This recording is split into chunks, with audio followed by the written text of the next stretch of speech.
Joining me now is comedian and host of Primetime with Alex Stein on Blaze TV. Alex, it makes you want to sign up. That is some inspiring stuff. No doubt about it. And now that young soldiers don't have to worry about being basically under the thumb of a person with gender dysphoria that's mentally ill, I think they have a lot more confidence in joining the armed services. So I'm happy that people like Rachel Levine are now banned from joining the United States Armed Services. So Pete Hegseth and Donald Trump have given the American people, and especially the young American people, faith into our armed services. It's beautiful. I love to see it, and I can't wait for more young people to sign up and actually support our country in a positive way and not some sort of weird LGBTQ gender mafia way. Well, talking about LGBTQIA community, you've really been embraced by that community. It is Pride Month. Let's just have a look at how you've been embraced.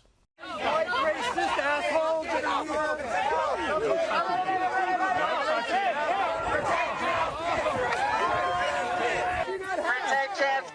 How are you going to protect a kid by cutting off his genitals? Get up! Get up!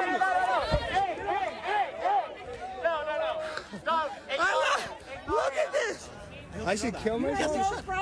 Do you think I should kill myself? Nobody will love you. I hope you live forever. I'm sorry that you want me to kill myself. Nobody will love you.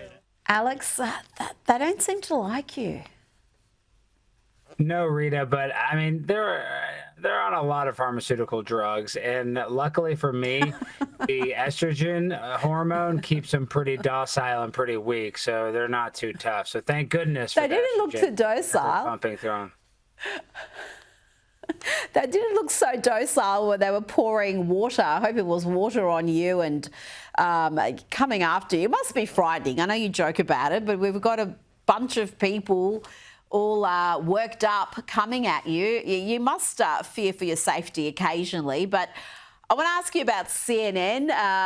They had some disturbing news to impart to their viewers. Plus 8-point advantage for the Republican Party. How is that possible, Democrats? How is that possible after all the recession fears, after the stock market's been doing all of this, after all the tariffs that Americans are against, and Republicans still hold an 8-point lead on the economy? Are you kidding me? This is new CNN polling. Yes. How is that, when we look for trends, how is that trending with other data that you're pulling in? Yeah, if it was just this one CNN poll, that would be one thing. But take a look at Reuters Ipsos. What do we see here? Party with a better economic plan. Well, in May of 2024, just before Donald Trump was reelected president, Republicans had a 9-point advantage. Look at where we are now in May of 2025.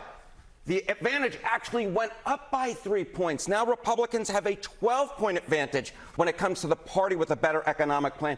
Alex, they just can't understand why their own polling is showing Trump winning on the economy. Yeah, it's really not a hard equation to figure out. And if you really just look at our economy now, the fact that people actually have some faith that they can actually go work and that industries are coming back here in America, it just creates so much of a better lifestyle for the American people. And, you know, when it comes to the polling, though, of course, these Democrats are now changing. I mean, nobody predicted Donald Trump to win in a landslide. So it just tells you that even though the mainstream media is going to tell you that the liberals are in charge and everybody loves, you know, Kamala Harris and progressiveness, that's not the case. There's been a major shift, and it's really in the conservatives' favor right now. Well, those figures on who's best for the economy are just overwhelmingly leaning Donald Trump's way. And he's had some good data recently. Inflation is down, real wages are up, and the tariffs haven't been the disaster that we were told they were going to be. Just tell me how that's seen in the US right now, particularly the tariff policy, because obviously around the world we're very concerned about the tariffs. Well, of course, Rita, and I try to talk to people that are in industries here in America, and the car business isn't hurting that bad. But you know where I've heard is hurting so far is Las Vegas. They've lost a little bit of their international travelers. And so they said, I swear, Rita, that's what they said. They said Las Vegas is down a little bit right now. But other than that, the economy is pretty good. And if Las Vegas is down, it's probably better for society, if you ask me. Well, we've got some more good news with a big drop in fentanyl crossing the border. Washington Post calls it mysterious, this drop. But I don't think, Alex, it is all that mysterious, and it's certainly going to save many, many lives.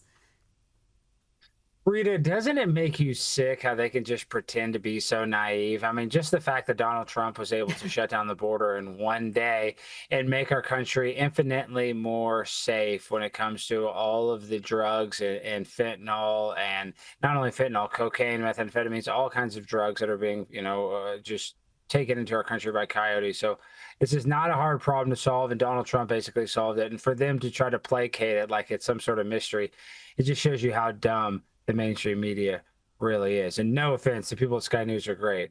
They are not so much. No, we call it the leftist mainstream media.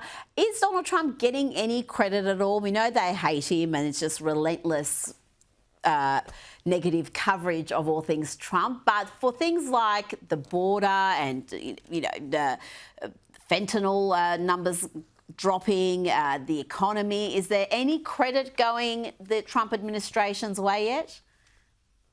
No, seriously, the only complaint that I have seen in Trump's administration right now, because, I go to these college campuses and I debate, is the deportation of Abrego Garcia. And honestly, Abrego Garcia, the Trump administration, they admit that they didn't give him fully due process, but he came here illegally, so he got kicked out illegally. And that's one person.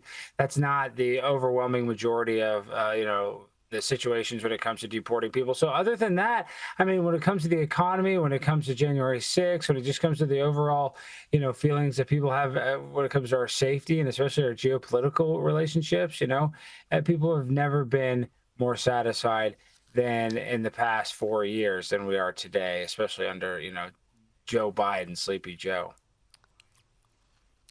Alex Stein, thank you for your time.